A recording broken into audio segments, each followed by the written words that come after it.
Hello, Phillip. This is Jillian from Big Peach Midtown, and this is some bonus footage of your pronation that we shot after the Transform Running Workshop on April 15th.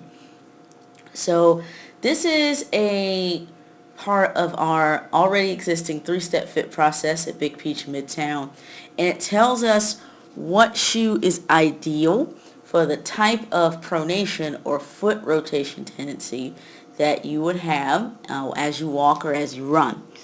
It's very important to make sure you have the right kind of stability, if you need any stability whatsoever added to your shoe.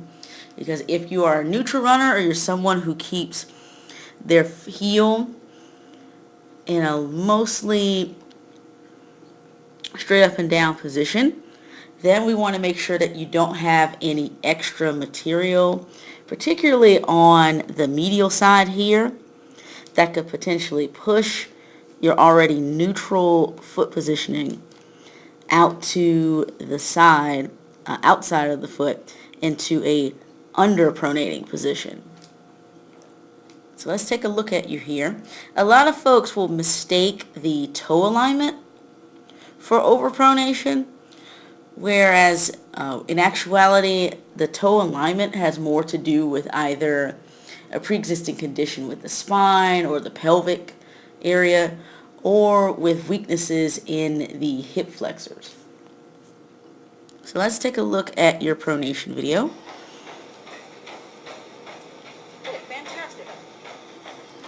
So what we've got going on here, your concern was whether or not the Nike Zoom Structure, a moderate stability shoe, was appropriate for your pronation.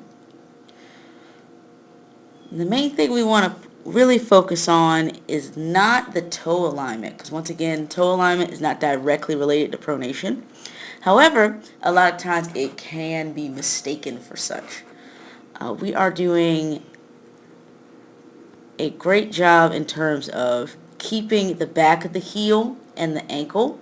That really has the biggest impact on pronation. In a largely neutral position, there is some mild, very mild inward collapsing, but more so the outward turning of the toes.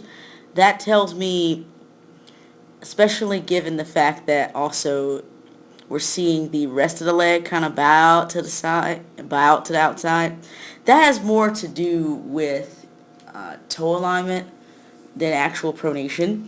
Either way, the outward alignment and just the fact that we're doing a good job of keeping that seam in the back of the Pegasus here in a straight up and down position for the most part, I have no problem keeping you in a neutral shoe like the Nike Pegasus, and I would recommend really a neutral shoe that has some stabilizing elements to it, because there is some mild positioning issues going on here, but nothing that regular lower body conditioning, strengthening of the hip flexors as well as the ankles over on a regular basis over the next year or so could not address.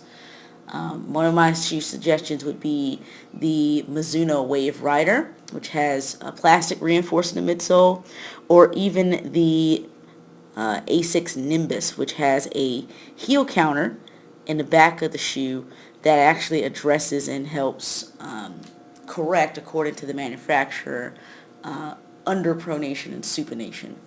But there we have it. That's your pronation video from the Transform Running Workshop. Thank you so much, Phillip.